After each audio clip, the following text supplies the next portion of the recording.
నమస్కారం, ఇది సంగతికి స్వాగతం. తమిళనాట ఇప్పుడు ఏ నోట విన్నా ఒకే పదం వినిపిస్తోంది, అదే జల్లికట్టు. తమ సంప్రదాయ క్రీడపై నిషేధం తగదంటూ రాష్ట్రమంతా ఉద్యమ బాట పట్టారు. ఎన్నడూ లేని విధంగా రోడ్లపైకొచ్చి నిరసన కార్యక్రమాలు చేస్తున్నారు. పార్టీలు వర్గాలకు అతీతంగా ఒకటే మాట, ఒకటే బాట.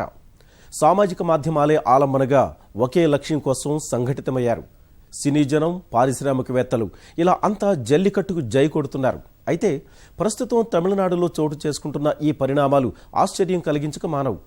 ఎలాంటి నాయకుడు లేకున్నా, మార్గనిర్దేశం లేకున్నా లక్షల సంఖ్యలో జనం పోగవడం అందరి దృష్టిని ఆకర్షిస్తోంది. మదురై జిల్లా అలంగనల్లూరులో మొదలైన విద్యార్థుల ఆందోళనలు చెన్నై మెరీనా బీచ్ వరకు వ్యాపించాయి. ఈ ప్రజా ఆందోళన ఉద్ధృతితో ముఖ్యమంత్రి పన్నీర్ సెల్వం ఆగమేఘాల మీద ఢిల్లీకి వెళ్లక తప్పలేదు. కేంద్రం నుంచి సానుకూల స్పందనే వచ్చినా తమిళనాడు ప్రభుత్వం అత్యవసరంగా ఆర్డినెన్స్ రూపొందించి రాష్ట్రపతికి పంపించిన బంతి సుప్రీంకోర్టులో ఉన్న నేపథ్యంలో చివరకు ఎలాంటి ఫలితం వస్తుందన్నది ఆసక్తికరంగా మారింది.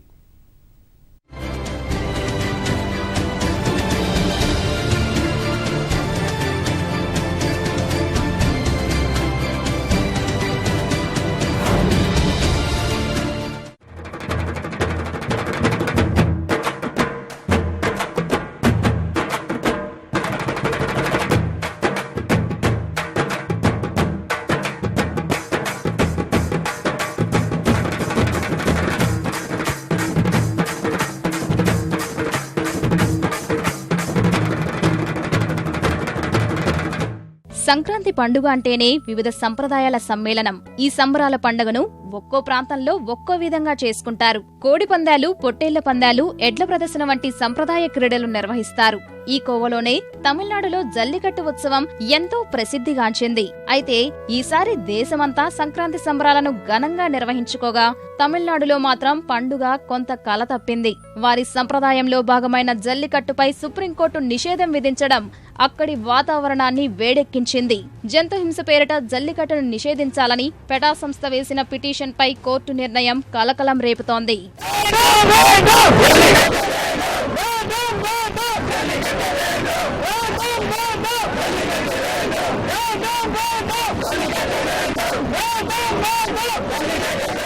సుప్రీంకోర్టు తీర్పుతో తమిళనాడులో నిరాశ నిస్పృహలు తలెత్తాయి. యావత్ తమిళ జాతి ఏకతాటిపైకి వచ్చింది. రాష్ట్ర వ్యాప్తంగా నిరసన కార్యక్రమాలు మిన్నంటుతున్నాయి. అధికార పార్టీ, విపక్ష పార్టీలు ఒకే మాటపై వచ్చాయి. కవులు, కళాకారులు ఇలా అన్ని రంగాల ప్రముఖులు జల్లికట్టుకు మద్దతుగా వీధుల్లోకి వచ్చారు. కొందరు సామాజిక మాధ్యమాల్లో జట్టు కట్టారు. సంప్రదాయ క్రీడపై నిషేధం తగదంటూ నినదించారు. తమిళ యువత అయితే మరో అడుగు ముందుకేసి మెరీనా బీచ్ ను ముంచెత్తారు. తీరం కెరటాల హోరు చిన్నబోయేలా లక్షలాది మంది నినాదాలతో హోరెత్తించారు. రాష్ట్ర ప్రభుత్వం, రాజకీయ నాయకుల కోసం ఎదురు చూడకుండా విభిన్న పంథా అనుసరించారు.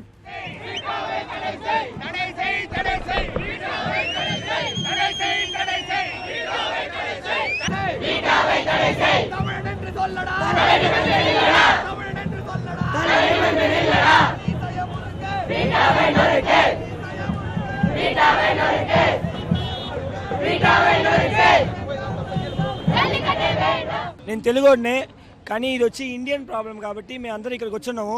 ఓపీఎస్ చెప్పున్నారు ఇంకా 2 రోజుల్లో వచ్చి జల్లికట్టు జరగద్దని. కానీ మాకు 2 రోజులు కాదు, తొందరగా జరగాలి, ఇప్పుడే జరగాలి. చెప్పేదాకా మేము అసలు ఇక్కడి నుంచి పోము, ఇక్కడేదా ఉంటాం. మాకు జల్లికట్టు కావాలి. తమిళనాడులో ఉండే సీఎంస్ కానీ, ఎంపీస్ కానీ, ఎమ్మెల్యేస్ కానీ ఎవరు కానీ మాకు వచ్చి సపోర్ట్ చేయలేడం లేదు. మేము 4 రోజులుగా ఇక్కడ ఉన్నాము. 4 రోజులు ఒక్కరు కూడా రావడం లేదు. మేమేమన్నా తెలకాలం అయిపోయినామా మీకు? మేము ఇక్కడ ఉండే ఈ యంగ్ చాప్స్ వచ్చి ఇక్కడ ఈ జల్లికట్టు కోసం ఒక ప్రొటెక్ట్ చేస్తున్నారు కాబట్టి కడద 4 రోజుల నుంచి ఎవరంటే ప్రొటెక్ట్ చేస్తున్నారు కాబట్టి వాళ్ళకి మేమెవరంటే సపోర్ట్ చేసేదని ఇక్కడ కూర్చున్నాం అనమాట. తమిళనాడు చరిత్రలో ఇలాంటి ఉద్యమాలు అనేకం కనిపిస్తాయి. హిందీ వ్యతిరేక ఉద్యమం, శ్రీలంకలోని తమిళులకు ప్రత్యేక ఈలం ఆవిర్భావానికి మద్దతుగా పొరుగు రాష్ట్రాలతో నదీ జలాల వివాదాలపై జరిగిన పలు పోరాటాల్లో తమిళులు కీలక పాత్ర పోషించారు. కానీ అప్పటి ఉద్యమాలన్నీ పార్టీల కేంద్రంగా సాగాయి. ఎవరో ఒక నేత ముందుండి ఆందోళనకారులను నడిపించి ప్రోత్సహించారు. ప్రస్తుతం జల్లికట్టు కోసం జరుగుతున్న ఆందోళనలు వాటన్నిటినీ తలదన్నేలా మారాయి. నిరసనకారులు శాంతియుతంగా ఆందోళన చేస్తూనే రాజకీయ నాయకులను దూరంగా ఉంచారు. నాయకుడెవరూ లేని నయా తరహా ఉద్యమమిది. ఈసారి ఉద్యమానికి ప్రజలే నాయకులు, ప్రజలే విధాన నిర్ణేతలు, సామాజిక మాధ్యమాలే వారి వ్యూహ క్షేత్రాలు. ఐటీ నిపుణులు, ఉద్యోగులు, కాలేజీ విద్యార్థులు స్వచ్ఛందంగా తరలివచ్చారు. తమ సంస్కృతి సంప్రదాయాలపై ప్రేమాభిమానాలే వారిని ముందుండి నడిపించాయి. ఇటీవల పరిణామాలన్నీ తమ ప్రాచీన సంస్కృతిపై జరుగుతున్న దాడిలా వారు భావించారు. అదే భావనతో అన్ని పార్టీలిచ్చిన బంద్ పిలుపునకు సానుకూలంగా స్పందించారు. పాఠశాలలు, కళాశాలలు, కార్యాలయాలు, సినిమా హాళ్లు, వ్యాపార, వాణిజ్య భవనాలు మూతపడ్డాయి.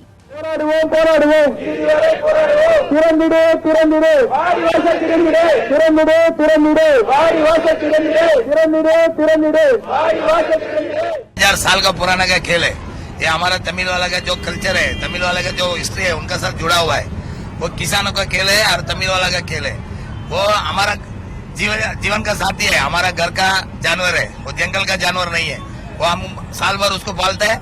पोंगल का दिन, हम पोंगल का दूसरा दिन उसके लिए हम पूजा करते हैं और उनके साथ हम लोग खेलते हैं. See, Jallikattu is our identity. It has been followed for more than 2000 years. The PETA came in recent 19 years. So by banning these, or we actually strive for the Species Act. That means remove the bull or the cow from the performance animal, so that we can have our identity. If you remove our identity, everything is going on removing our identity. The end of the thing, nothing has been left around us. ఇదే సమయంలో బాలీవుడ్, టాలీవుడ్, కోలీవుడ్ అన్న తేడా లేకుండా సినీ ప్రముఖులంతా ఒక్కొక్కరే జల్లికట్టుకు తమ మద్దతు ప్రకటిస్తున్నారు. రజనీకాంత్, విజయకాంత్, కమల్ హాసన్ ఇలా అంతా బహిరంగంగా జల్లికట్టుకు సంఘీభావం ప్రకటించారు. ఇందులో మన ప్రిన్స్ మహేష్ బాబు కూడా ఉండడం విశేషం. సాధారణంగా వివాదాలపై స్పందించేందుకు విముఖత చూపే ప్రిన్స్ తమిళుల ఐక్యతాగళం సంతోషాన్ని ఇచ్చిందని ట్వీట్ చేశాడు.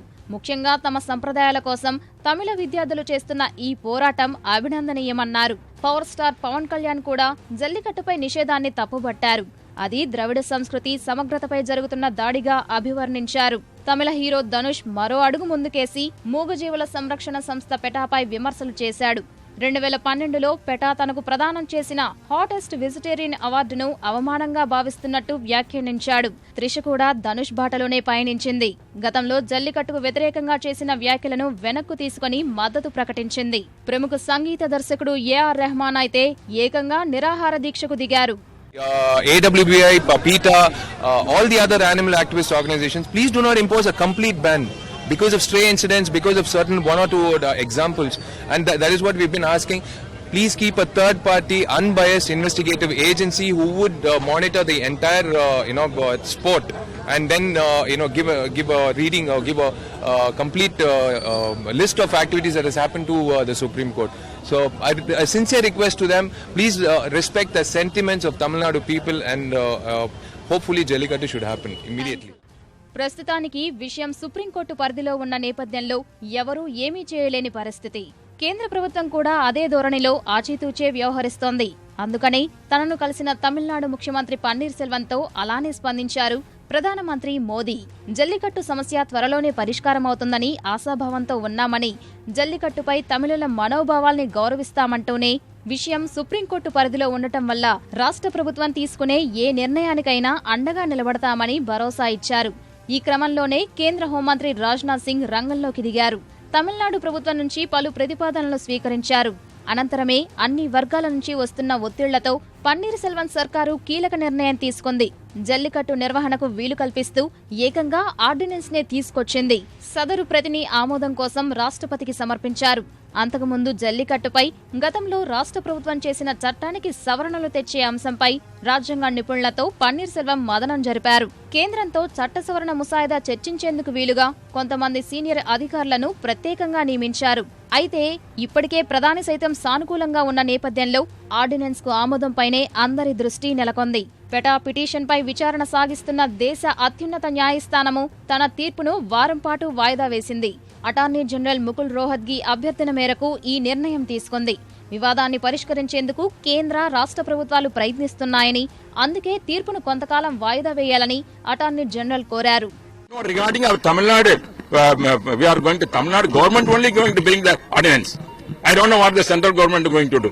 We are requesting the central government to see that the bull, which is included the parliament, that must be removed. That is the only solution.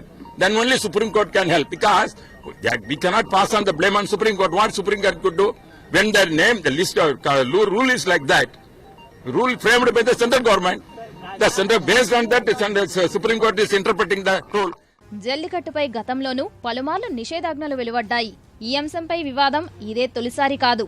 నిషేధం విధించాలని జంతు ప్రేమికులు, తగదంటూ సంప్రదాయవాదులు ఎవరి దారిలో వారు పోరాటం చేస్తూనే ఉన్నారు. ఆ వివరాల్లోకెళ్తే కోతులు, ఎలుగుబంట్లు, పులులు తదితర జంతువులకు శిక్షణ ఇచ్చి వాటితో ప్రదర్శనలు ఇవ్వటాన్ని 1991లో కేంద్ర ప్రభుత్వం నిషేధించింది. 2011లో ఎద్దులను కూడా ఈ జాబితాలో చేర్చడం వివాదానికి తెరలేపింది. వ్యవహారం సుప్రీంకోర్టు వరకు వెళ్లగా 2014లో న్యాయస్థానం కేంద్ర నిర్ణయాన్ని సమర్థిస్తూ ఎద్దులతో ఆడే క్రీడ జల్లికట్టును సైతం నిషేధించింది. అప్పుడే తమిళనాడులో ఆందోళన జరిగాయి. ఈ క్రమంలోనే 2016 ఎన్నికల సందర్భంగా ఎద్దు నిషేధిత జాబితాలో ఉన్న కొన్ని నిబంధనలు విధిస్తూ జల్లికట్టు ఆడుకోవచ్చని వెసులుబాటు ప్రకటించింది. అయితే అది కోర్టు ధిక్కారమంటూ జంతు పరిరక్షణ సంస్థ పెటా సుప్రీంకోర్టును ఆశ్రయించింది. వాదనల తర్వాత న్యాయస్థానం కూడా పెటా వాదనను అంగీకరిస్తూ కేంద్రం ఇచ్చిన వెసులుబాటు ఆదేశాల్ని తోసిపుచ్చింది. కానీ తమిళనాట మాత్రం ఆ విషయాన్ని ఎవరూ జీర్ణించుకోలేకపోయారు. నిషేధం తొలగిపోయేలా చూడాలంటూ తమిళనాడు ప్రభుత్వము కేంద్రంపై ఒత్తిడి తీసుకొచ్చింది. కరుణానిధి, జయలలిత ఎవరైనా సరే ప్రభుత్వాలతో, పార్టీలతో సంబంధం లేకుండా జల్లికట్టు ఆంక్షలు తొలగించాల్సిందేనంటూ డిమాండ్ చేశారు.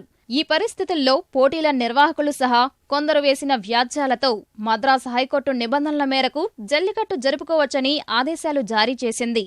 అనంతరం హైకోర్టు తీర్పు నిలుపుదల చేయాలంటూ పెటా మరోసారి సుప్రీంకోర్టులో పిటిషన్ వేసింది. విచారణ చేపట్టిన సర్వోన్నత న్యాయస్థానం క్రీడ పేరుతో జంతువులను హింసించడం తగదని స్పష్టం చేసింది. జల్లికట్టుపై నిషేధం విధించింది. మనుషుల ప్రమేయం లేకుండా స్వేచ్ఛగా జీవించే హక్కు జంతువులు, పశుపక్షాదులకు ఉందని స్పష్టం చేసింది.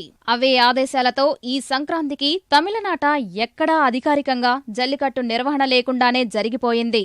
అసలే కావేరీ జలాల వివాదం నుంచి అనేక సందర్భాల్లో ఇటు కర్ణాటక, అటు కేంద్రంతో నెలకొన్న ఘర్షణపూరిత వాతావరణము అందుకు తోడైంది. అమ్మ లేకపోవడం వల్లనే ఇంత అలుసయ్యామన్న మరో భావోద్వేగ జరి జత కలిసి మెరీనా బీచ్ ను ఆందోళనకారులతో నిండిపోయేలా చేసింది. అందుకు విపక్షాల నుంచి మద్దతుతో దాదాపు రాష్ట్రమంతా స్తంభించినంత పరిస్థితి వచ్చింది. ప్రజల వెంటే మేమన్న ప్రముఖుల సంఘీభావంతో కథ మరింత పతాక స్థాయికి చేరింది. ఎవళ్ళో బయట యానిమల్ రైట్స్ బాడీస్ వచ్చేసి వాళ్ళకి మా ఆచారం గురించి ఏం తెలియని వాళ్ళు ఏమిటేమిటో చేసి మనని బ్యాన్ చేయించారు అనే ఒక రకమైన ఆక్రోశం జనాల్లో కనిపించి వాళ్ళు అందరూ రోడ్డు మీదకి దిగారు. ఎలాగైతే జల్లికట్టు జరగడం ఎంతైతే అవసరమో అది సరిగ్గా జరగడం అనేది కూడా అంతే అవసరం. కాబట్టి వాళ్ళు ఇచ్చిన సలహాలు, వాళ్ళు ఇచ్చిన గైడెన్స్ కూడా పాటిస్తే ఇది మళ్ళీ జల్లికట్టు నార్మల్గా అయిపోయే అవకాశం ఉంది. తమిళ ప్రజలు ఒక పద్ధతిలో కొన్ని పరిపాలనా పద్ధతుల్ని గౌరవించే వ్యక్తులు. వీళ్ళకేంటంటే మాకు న్యాయపరంగా మా హక్కు మాకు కావాలని పోరాడుతున్నారు తప్ప ఇది తోసి రాజ్యం చేయడం ఎంతోసేపు పట్టదు. ప్రతి ఒక్కరు ఇళ్లలో కూర్చున్న తల్లుల దగ్గర నుంచి ప్రతి ఒక్కరు కూడా ఈవేళ స్పందించి ఆ పిల్లలకు అందరూ సపోర్ట్ ఇచ్చి అన్ని రకాల వాళ్ళు తమిళనాడే కాకుండా దేశ విదేశాల్లో ప్రతి చోట కూడా ఉన్న ప్రతి ఒక్కరూ కూడా సమర్థిస్తున్నారు. కాబట్టి త్వరలోనే దీనికి ఒక నిర్ణయం రావాలి. జల్లికట్టుపై నిషేధం విధించడానికి కారణమైన పెటా మాత్రం తన వాదనపై వెనక్కు తగ్గడం లేదు. జల్లికట్టు ముమ్మాటికి జంతుహింసేనని స్పష్టం చేస్తోంది. ఎద్దులను రెచ్చగొట్టేందుకు వాటికి మత్తుమందులు ఇస్తున్నారని చెబుతోంది. వాటి కళ్లలో కారం చల్లడమే కాకుండా పదునైన ఇనుప శూలాలతో కొల్లబొడుస్తున్నారని వీడియో సాక్ష్యాలు చూపుతోంది. ఏదేమైనా ప్రస్తుత సమస్యకు పరిష్కారం లభించాలంటే శిక్షణ ఇచ్చే జంతువుల జాబితా నుంచి ఎద్దులను కేంద్ర ప్రభుత్వం తొలగించాలి. దానికి సుప్రీంకోర్టు అంగీకరించాలి. అప్పుడు మాత్రమే పరిస్థితి సద్దుమణుగుతోంది. లేకపోతే జల్లికట్టుపై పట్టు అలానే కొనసాగుతూనే ఉంటుంది. ఓ పక్క భూతదయ, మరోపక్క వేల ఏళ్ల నాటి ప్రాచీన సంప్రదాయం, కోట్ల మంది మనోభావాలతో ముడివేసుకుని ఉన్న క్రీడ. అలాంటి జల్లికట్టు నిర్వహణపై నిషేధం విధించడం వల్ల మొత్తం తమిళ జాతి తమ మనోభావాలు దెబ్బతిన్నాయంటూ ఆందోళన వ్యక్తం చేస్తోంది. వారి పొంగల్లో అతి ప్రధానమైన క్రీడ జల్లికట్టు. అలాంటిది ఈసారి ఆ ఆట లేకుండానే పండుగ ముగిసింది. అక్కడక్కడ నిషేధాజ్ఞలు కాదని పోటీలు నిర్వహించినా ఎక్కడికక్కడ పోలీసులు అడ్డుకోవడం వల్ల పోటీల్లో మజా కనిపించలేదు తమిళ ప్రజలకు. అందుకే తాడోపేడే తేల్చుకోవాలని రంగంలోకి దిగారు. ముఖ్యంగా యువత పెద్ద ఎత్తున చేపట్టిన నిరసనలతో దేశం మొత్తం ఇప్పుడు తమిళనాడు వైపు దృష్టి సారించింది. సుప్రీంకోర్టు వ్యతిరేకించినప్పటికీ రాజకీయ నేతలు, సినీ తారలు, ఇతర ప్రముఖులు సైతం జల్లికట్టుకు ఎందుకు మద్దతిస్తున్నారు? ఈ క్రీడకు తమిళనాట ఎందుకంత ప్రాముఖ్యత? తమిళులు తమ మనోభావాలపై దాడి అని ఎందుకు భావిస్తున్నారు?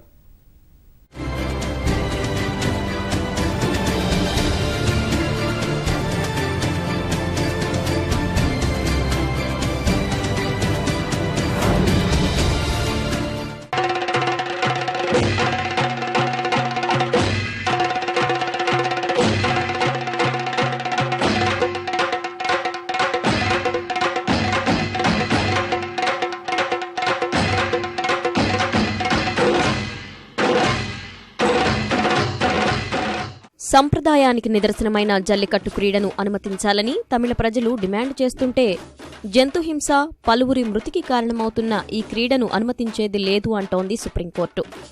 ఈ నేపథ్యంలో జల్లికట్టు గురించి దేశవ్యాప్తంగా చర్చ మొదలైంది. న్యాయస్థానం మినహా మిగిలిన వారంతా జల్లికట్టుకు వ్యతిరేకంగా మాట్లాడేందుకు భయపడుతున్నారు. కారణం, ఈ క్రీడ తమిళుల మనోభావాలకు అద్దం పట్టడమే. ప్రస్తుత పరిస్థితులు ఎలా ఉన్నా ఇతరుల మనోభావాలకు భంగం కలిగించే అంశాల విషయంలో అందరూ ఆచితూచి స్పందిస్తున్నారు. అందుకే ఇప్పుడు తమిళ సమాజంలో జల్లికట్టు పాత్ర ఏంటనే అంశంపై ఆసక్తికరమైన చర్చగా మారింది. తమిళనాట సంక్రాంతి పర్వదినంలోని 3వ రోజు అంటే కనుమ రోజున తమిళ పల్లెలో జల్లికట్టు ఆడడం సర్వసాధారణం. బాగా బలంగా ఉన్న ఎద్దుల్ని క్రీడా ప్రాంగణంలో వదిలి అవి వేగంతో దూసుకువెళుతుంటే వాటిని అడ్డగించాలి. అది కూడా ఎలాంటి ఆయుధం లేకుండానే ఎద్దుల్ని లొంగదీసుకోవాలి. అందుకే యువకుల్లో ఉన్న సత్తాకు మారుపేరుగా నిలుస్తుంది జల్లికట్టు.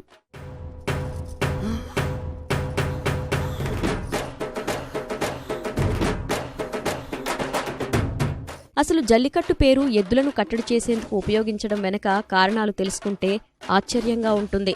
జల్లికట్టుకు మంజు విరాట్ అనే పేరు కూడా ఉంది. మంజు విరాట్ అంటే మచ్చిక చేసుకోవడం అని అర్థం. అలాగే తమిళంలో జల్లి అంటే బంగారు లేదా వెండి నాణెం అని అర్థం. కట్టు అంటే బంధించడం. నాణ్యాలతో కూడిన వస్త్రాన్ని ఎద్దు కొమ్ములకు కట్టడాన్ని జల్లికట్టు అంటారు.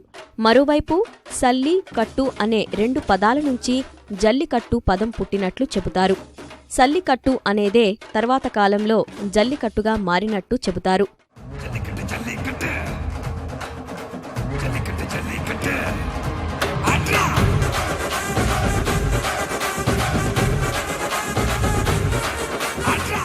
నిజానికి ఈ క్రీడను ముందుగా తమిళనాట ముల్లాయి ప్రాంతంలో నివసించిన యాదవులు ఆడినట్లుగా చెబుతారు. ఈ క్రీడకు 1000 ఏళ్ల చరిత్ర ఉందని, అందుకే ఈ క్రీడ తమిళ సంస్కృతిలో భాగంగా మారిపోయింది. అయితే క్రీడలో అటు పశువులు ఇటు మనుషులకు తీవ్ర గాయాలు కావడం, ఒక్కోసారి ప్రాణాలు కూడా పోయే పరిస్థితులు తలెత్తడం వల్ల జల్లికట్టు వివాదాస్పదంగా మారింది. కానీ ఎవరు అవునన్నా ఎవరు కాదన్నా జల్లికట్టును ఆడాల్సిందేనన్నది తమిళ ప్రజల మనోగతం.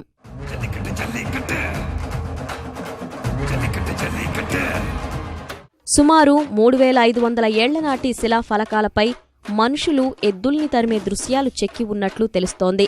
అందుకే జల్లికట్టు ఎంతో ప్రాచీనమైనదని చెబుతారు. ఆధారాలను బట్టి జల్లికట్టుకు 1500 ఏళ్ల చరిత్ర ఉన్నట్లు అంచనా. మదురైకి దగ్గరలో ఉన్న మెట్టపట్టిలో లభ్యమైన రాతి ఫలకంపైన మనిషి ఎద్దును నియంత్రించిన చిత్రాలు కనిపించాయి. 1000 ఏళ్లుగా కొనసాగుతున్న జల్లికట్టు నిర్వహణ కూడా ఆసక్తికరంగా ఉంటుంది. ఎద్దును వదిలిన తర్వాత చెప్పిన సమయానికి సరైన దూరంలో నియంత్రించడం ఒక రకం. రెండో రకంలో విశాలమైన మైదానంలో ఎద్దును వదిలిపెట్టి నియంత్రించాల్సి ఉంటుంది. మూడో రకంలో ఎద్దుకు 15 మీటర్ల పొడవైన తాడు కట్టి వదిలిపెట్టి ఆ తాడు సాయంతో అదుపులోకి తీసుకురావాల్సి ఉంటుంది. జల్లికట్టులో పాల్గొనే ఎద్దులను చిన్నప్పటి నుంచే ప్రత్యేకంగా పెంచుతారు. జల్లికట్టుకు సిద్ధమైన ఎద్దులను తమిళులు పవిత్రంగా భావించి పూజలు చేస్తుంటారు. ఆటలో వాటికి గాయాలైతే అది గ్రామానికి అపశకునం అనే విశ్వాసం కూడా వారిలో ఉంది. జల్లికట్టు ఎద్దులను చంపరు. ప్రధానంగా మదురైలో జల్లికట్టు పోటీలకు విస్తృత ప్రాచుర్యం ఉంది.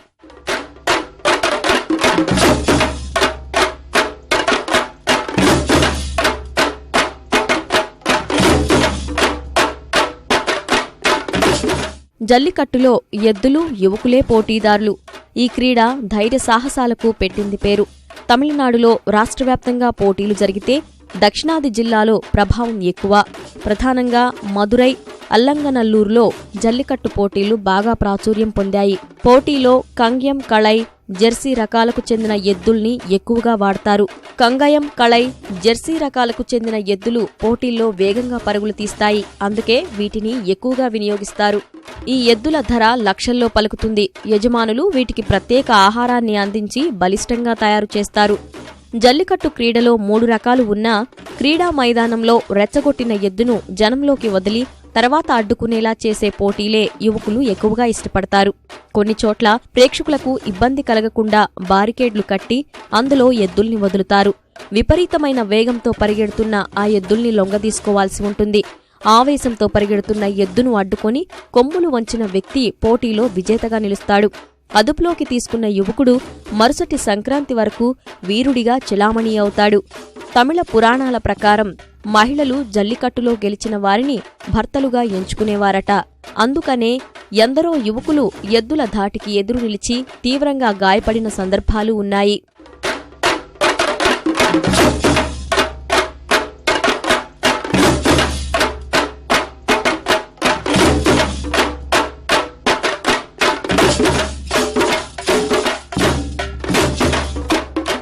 పోటీ నిబంధనలు స్థానిక సంప్రదాయాల ప్రకారమే నిర్ణయిస్తారు.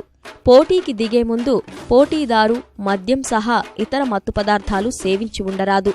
మత్తులో ఉన్నట్లు నిర్ధారిస్తే పోటీ నుంచి వైదొలగాల్సిందే. గెలుపు ఓటములపై నిర్వాహకులదే తుది నిర్ణయం.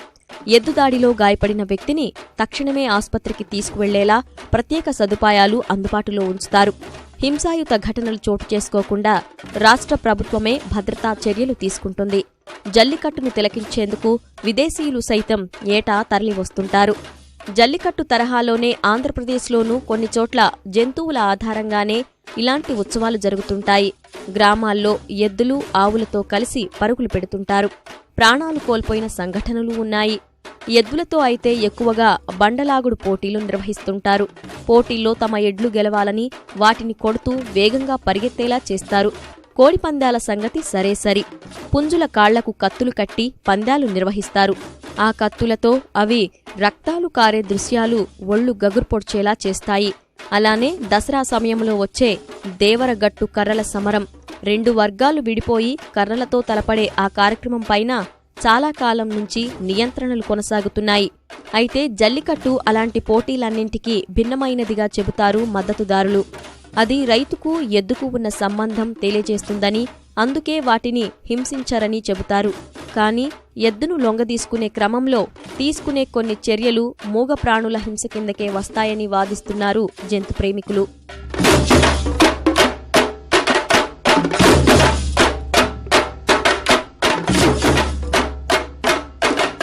ఎవరిని చెప్పినా సంస్కృతిలో భాగమైన క్రీడ ఆడకుండా నిషేధం విధించడాన్ని మాత్రం తమిళులు సహించలేకపోతున్నారు. జల్లికట్టు విషయంలో పార్టీలు, వర్గాలు, ప్రాంతాలకు అతీతంగా అందరూ ఒకే తాటిపైకి వస్తున్నారు. ఇంతకాలం సంప్రదాయ క్రీడల విషయంలో ఇబ్బందులు ఎదుర్కొంటున్న మరికొందరు కూడా వారితో గొంతు కలుపుతున్నారు. తమిళవాసులైతే పెటాపై తీవ్రస్థాయిలోనే విరుచుకుపడుతున్నారు. నిషేధించాల్సింది జల్లికట్టుని కాదు, పెటాని అంటూ పెద్ద ఎత్తున నిరసనలు, ఆందోళన కార్యక్రమాలు చేపడుతున్నారు.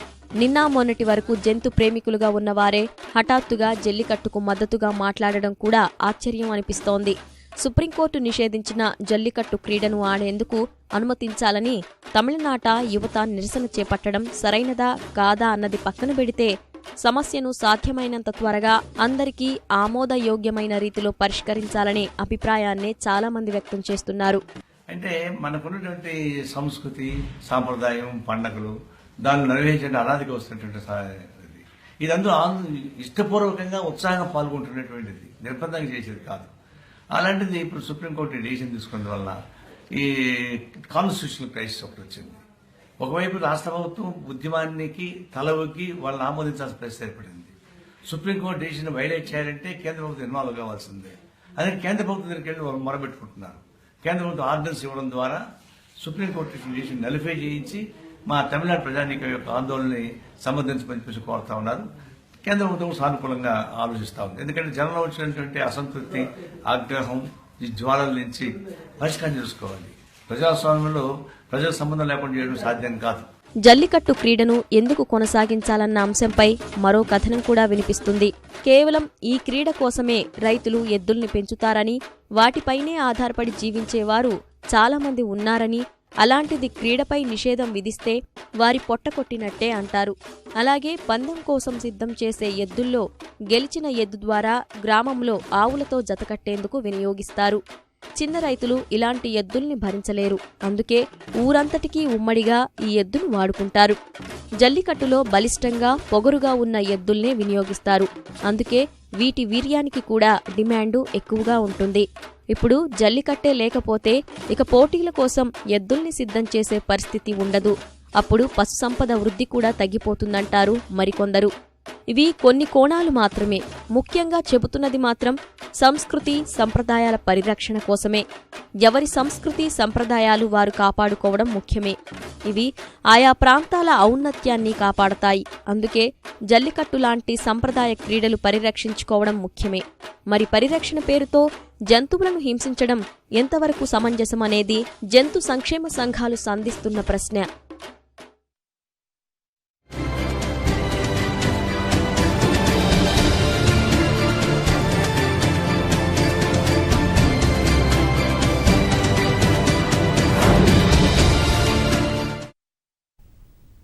మరిన్ని విభిన్న అంశాలతో మరో ఇదే సంగతిలో కలుసుకుందాం. నమస్కారం.